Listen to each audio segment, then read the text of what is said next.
Cool. Cool. So up until this morning, what you have before you as the latest and greatest with the pool is now obsolete. Michael Saltman called me and said that the DOE has approved utilizing the existing infiltration pond that's to the west of the pool. It's just a matter of hooking it up with a pipe. All told, the monies that have already been spent, both by the school district and the $12,000 that we have spent so far, and then the remainder to get this to work, it'll be about $37,000, as opposed to the $53,000 which is presented on the handout that I gave you. So the school district would like to meet to discuss who will pay. They want to meet tomorrow evening. I have reiterated our insurance adjuster's position that they do not want us to meet to discuss. They want to do the negotiating. As far as they're concerned, the final piece, the financial piece, is still under investigation. They've had a number of conversations, the two adjusters for the two districts, and that's where it stands right now. So if you want to meet with the school district tomorrow evening, I would suggest the notion be that we're just going to discuss next steps, getting it going, and not talk about the financial piece of it. My question here is how, exactly what has the adjuster told us? As far, what assurances do we have that number one, we're not liable and they're going to pay for it, or number two, the insurance company's going to pay for it if they don't pay for it?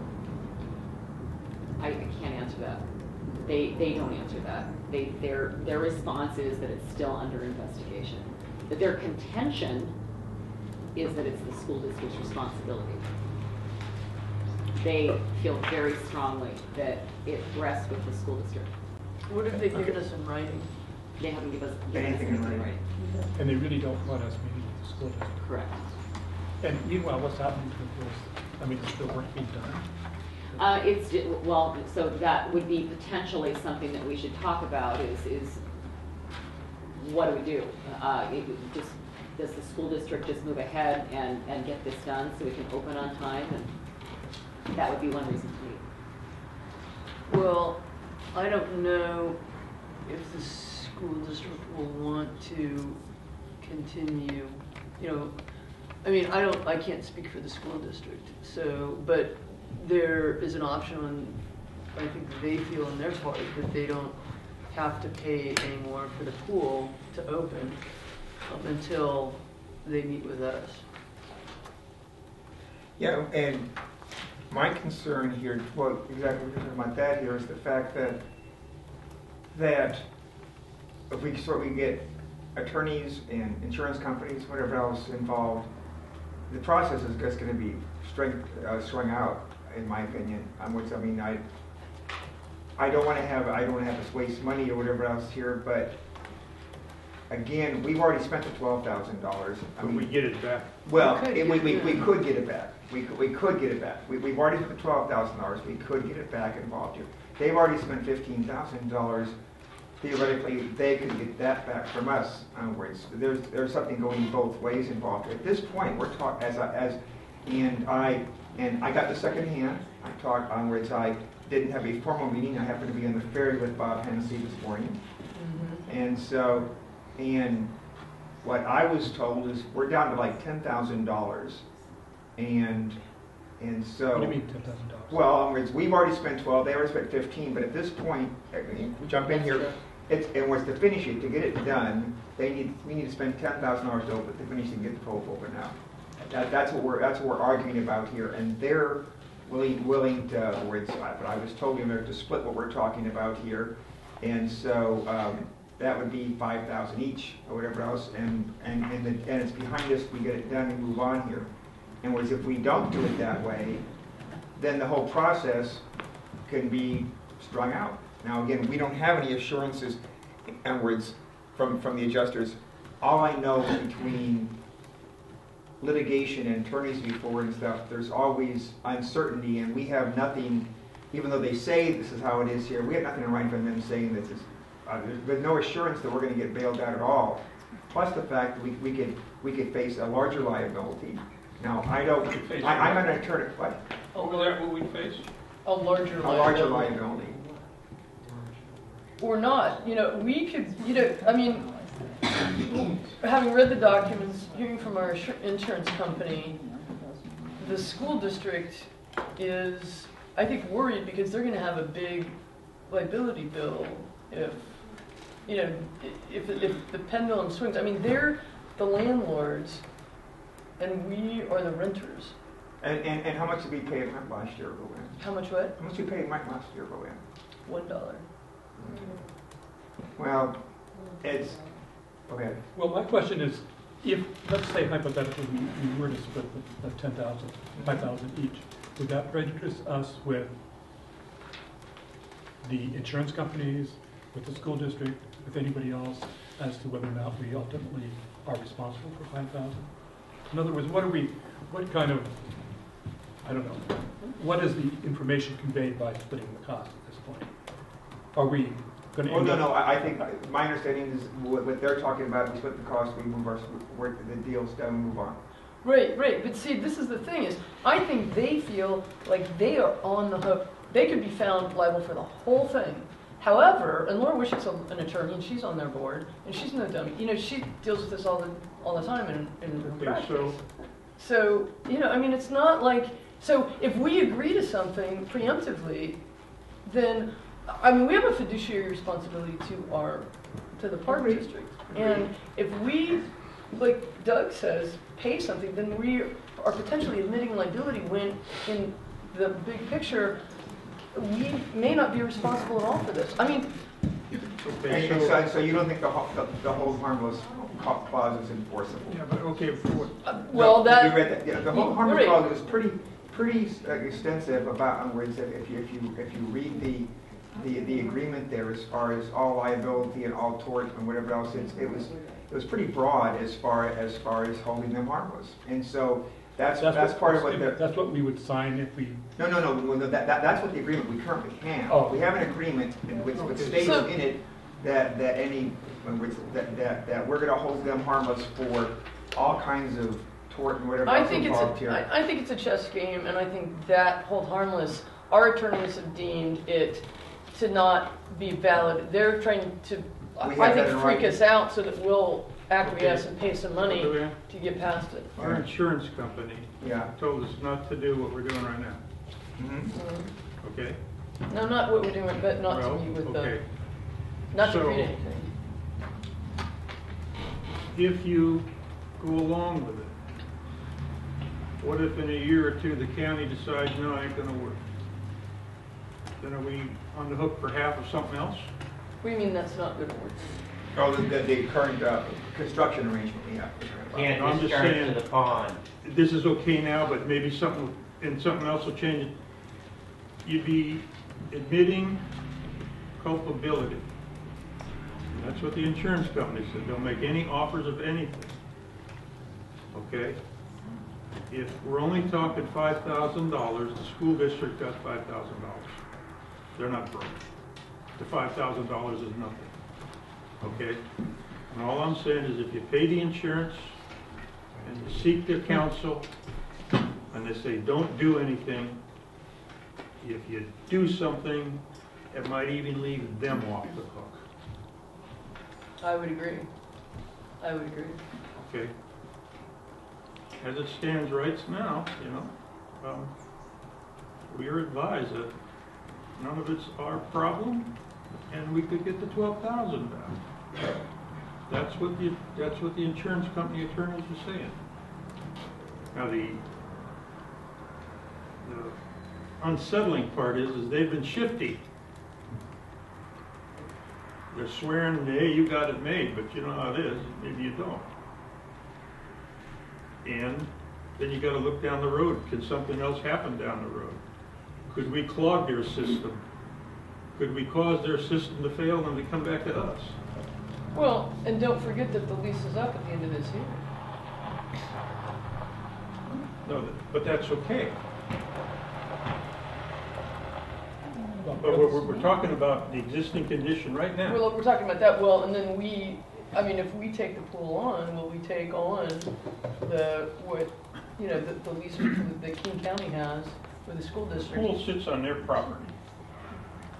Right. They can't give us, they can lease it to us for about a year like up here, but they can't give us. Can they give us the land though? Hmm? Can they give us the land? I don't think so. I They mean- could surplus the land, I guess. I think that, because, I mean, why would they want the liability? That's kind of what they said in the beginning. But in the meantime, this game of chicken with this guy, the risk is the pool will open. That's right. That Well, no. These two sides are, Well, we through could, their insurance companies are at we standoff. could, we could pay for the pool to open by paying a truck to come and clean the tanks out once a week. For an outrageous amount of money. Well, I don't know, how much do the tanks cost to clean out? A couple thousand? 2,500, wasn't it? I think so. Or, I think it was about 2,500 per. 2,500. Yeah. And, you know, if, I mean, 2,500 a week. well, I don't know, it Every time probably, it's come out, And how often would that need to be done, Jason?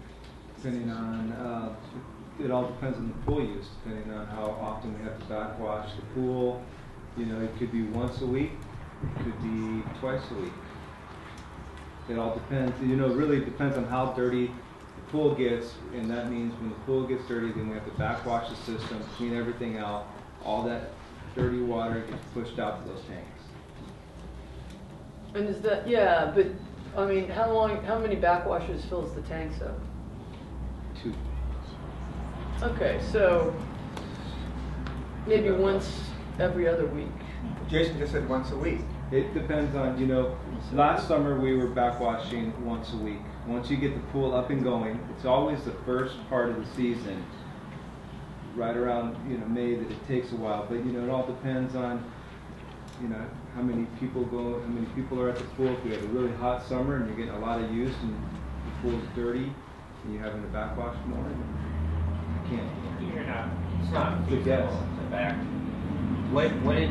The idea is, sorry, Doug Hoffman, could I speak and give you a little Go bit ahead. of 2 bits? Okay. That's not really feasible. If they allow you to go to discharge to that pond, it's not that big of a deal. You're probably gonna have to have another tank with a pump in it to be able to pump over there. What you don't wanna have is a liability if you put the water into their property, which is already their property, and then them coming back and having an issue about the pond. That's why I agree with Bill, is you shouldn't accept to pay the $5,000. My personal opinion is I think the school district's gonna pay it. You can discuss who's gonna pay that after it gets done. You don't need to discuss any dollars or anything like that. Let it go out let the school district send it out to bid. It'll get done. You guys can talk about who pays it later on.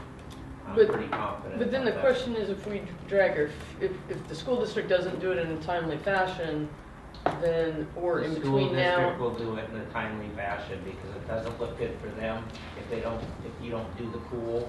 It doesn't look good for either organization. Well, either that's right. district. That's So right, They but- will do it. I'm pretty But- confident. But they don't have a levy next year and we do. We didn't shut the pool down. Yeah, I mean, we didn't shut the pool down, you know, I mean, and this is the thing, is until they get the solution in place, then doing this doing the, you know, carrying the water, pumping the tanks is really our only, if we want the pool to open. But it's not, I don't see that as necessarily a cost that we will ultimately incur. We may incur it in the short run, but if we can believe our insurance company, then we may be covered, and that's the question on the table, is do we proceed as if the pool is opening or not? See, there's that saying, act in haste, repent at leisure. Right now, if this was October, and we're talking about 6 months before the pool opens, the tenor would be different. Absolutely. So we're forced into this corner. How did we get into the corner? The school district didn't say anything for 7 months. So, You signed a piece of paper. Yeah. You signed a piece of paper that. no, the piece of paper, no, we're not going to argue about it because the insurance company said that was invalid. So we're not going to talk about But it. to say you But what didn't about- know something when you signed a piece of paper. But Hillary, is we're not not going to talk about it. Go ahead. No, but my question I have here then too, but what about the fact that we didn't provide the as-built when they asked for it? We didn't what? They asked for, when they found the pipe, they asked us for as-bills. We said, We didn't, no, we did not have them, and my response is exactly what Jason just said. It's their property, and it's their construction project. It's their responsibility to get the as-built. That's from right, Kane County. and that's what invalidates that agreement. so we Jan didn't, and so we've never had Sullivan signed, as-bills? Is Okay. that they needed to have the Not our- as-bills to back Not our up. property. Okay, I didn't know, okay. Yeah. If we didn't have the Yeah. as-bills, okay. If they didn't have the as-bills and they just took our word for it, that's not good enough. That's a great fence. So it's, I told you about. you know, it's a rock and a hard place, but, if we feel compelled and we do all this stuff, we might, like I said, a year or two down the road, sorely regret admitting anything or agreeing to anything. It's up to the attorneys and the insurance company. You pay your fees, we won't pay we won't pay attorney fees. I know, that's the thing for us is, we already paid the insurance So company. what are we deciding tonight? I mean, I'm not sure where we're going. So, to meet with the school district tomorrow or not? It sounds as if the insurance company's telling us not to do that. Is there any reason why we should do that? Well, Bob Hennessy called me today and talked to Scott, and so Michael Sullivan's called Elaine, and they want to meet because what Bob Hennessy communicated to me was he gave me the figure 20,000 that we'd be responsible for, and he said that he thought that, you know, it would facilitate things for us to just go ahead and pay, you know, agree to pay however You know what much. facilitate things for us would be? Yeah. For them to do it. Well, yeah, you know, so I'm kind of like, what's in our best interest to meet? Why would we meet? Because, well, they're saying I'm that sure they if want the us. pool doesn't open because we refuse to pay a portion of the pool of this solution, then it would look bad for us. And it would look bad for them. I agree. I mean, we paid our money, we got the council, and they said, don't say anything, don't agree to anything. And as I told Bob, you know, and I told Laura Wishick as well, is, you know, we're all good people trying to come up with a solution, but each of us has a fiduciary responsibility to That's right. do the right thing here for our constituency. And their fiduciary responsibility is to try to get us to pay as much as possible. That's why you have And- insurance companies. That's my contention. But I think it's fair to put everything out on the table for all of us to sort of, you know, make sure that we feel like we're doing the right thing. I Doug, you think got we something? should follow the Yeah. insurance company and not meet. You're gonna, the bid is gonna go out to the school district. You don't know how much you're gonna pay until you figure out how much it costs anyways. Well, that's why would we meet with them So and you can't agree to an negotiate amount anything, if we don't know or the if you're amount? jumping the gun to negotiate anything, because one is, they don't know how much it's gonna cost either. They gotta get a plan of what to do, and then they'll know how much it costs. You can't just agree to pay half if it comes in. What happens if it's 20 you have to pay? Well, You're just gonna I mean, my personal opinion is I would just say, we can't discuss, we're not supposed to discuss any monies. Let's get, you know, you guys figure it out, get it open, we'll talk about it when it's open. well, and They will then, do it, and it'll open, and then you can discuss on who pays what, because the insurance company will be able to say whether they're gonna pay anything. You guys don't even know if the insurance company's gonna pay anything. What if the insurance company pays anything, and you don't give a shit, you know, excuse my French, you don't care how much it costs. If the insurance company's paying for it, you can't negotiate. What the insurance company is saying, don't negotiate for something for us when we might end up paying it. And if you negotiate, we're not gonna cover you anymore. We're not gonna cover it. Because you're agreeing That's the something. truth thing. that's, You yeah. know? And if we do pay, then it negates their They have no case. leverage. They're gonna say, we're not gonna pay anything. I'm pretty confident that's what they're gonna say. Yeah. And it's the school district's property. So whatever discharges into that pond, you don't want any liability to that. What happens if all of a sudden the rules change and you can't discharge that pond anymore? Okay, so let me, any board members feel we should meet with them? Okay, I guess we got our answer. I think, Do we need, I think we don't need it. just So is there any way for the pool to open on the new date of 15 June without getting into the middle of all of this insurance company and legal discussions? Chair? As far as I know, Scott is proceeding as if the pool Yep. will open, with getting the pool ready and the staff ready and all that kind of stuff. So that's going on. Pool's actually, talked to Scott the other day, they did a chemical test on it and it's ready to go. Pretty I think close. he's getting ready to get the fire marshal out to do the fire inspection. We just had all the extinguishers tested and then he'll have the scheduling that and then he'll schedule to have the health department come out. They just come out in June usually.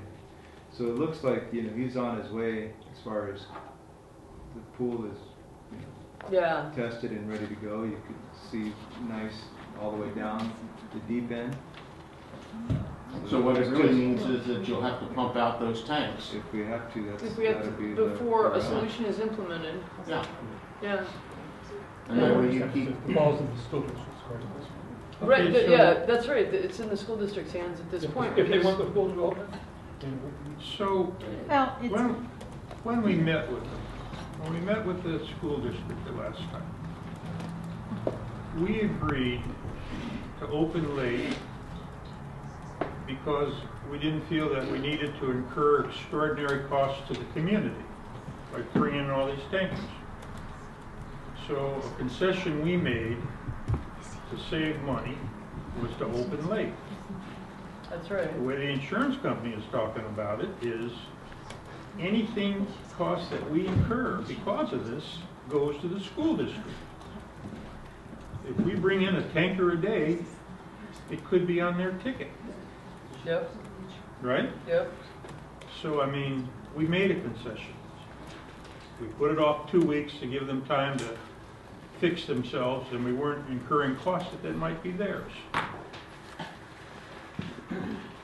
So I'm just thinking, we go with what the insurance company says. Okay. So Okay. we'll just put this on the agenda for a couple of weeks and then we'll know. So we're not We meeting. got, so I'll tell Bob that we're not meeting. Yeah. And then, so we have a month essentially until that June 15th date. So maybe we'll have some progress in a couple of weeks. Okay, so we're not quite done with the pool discussion.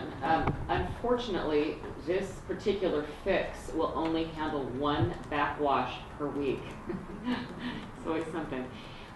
Scott Bonney believes that we can work with this, but the only way we can work with this is to cover the pool in the off-season and maintain it throughout the year.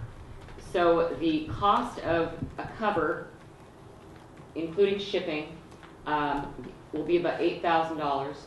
To maintain it, Scott would need to stay on throughout the year. All told, for the 7 months that ordinarily the pool would be closed, his salary would cost about $2,500. The additional chemicals, about $1,500. So we are looking at about a $12,000 commitment to this particular fix. And we don't have to decide that till September. Correct. And by that time, we'll know what the outcome is. That is true. and this is a figure for the first year, because Correct. the pool The eight, cover yeah, presumably. exactly. So it'll be an additional It's probably something we should have done $4,000. 10 years ago. Right, Yeah. but in addition to that, can you provide us in the future, before we make the decision here, what any savings that are a result of that? I'm thinking that there should be savings as far as heating the pool or doing other things if you have, I don't know, as far as cleaning and other things involved here. I'm not sure what type of cover he's looking at. If it's just a thermal cover, that would help. If it's a season, like end of the season where you cover and keep all the solids and everything, I'm not sure what kind of cover he priced out. So if you can let them know, because again, obviously we want to do what's most cost effective going forward, and if we have the upfront cost, but if we have some offsetting, where it's a savings here, maybe it could be, again, less expensive to us going forward. Yeah, what happened to that pool cover presentation he was going to make? He just made it. We're getting it. Pool cover, $8,000. Okay. Thanks, Elaine. Okay, Okay, well, okay. that's a future discussion.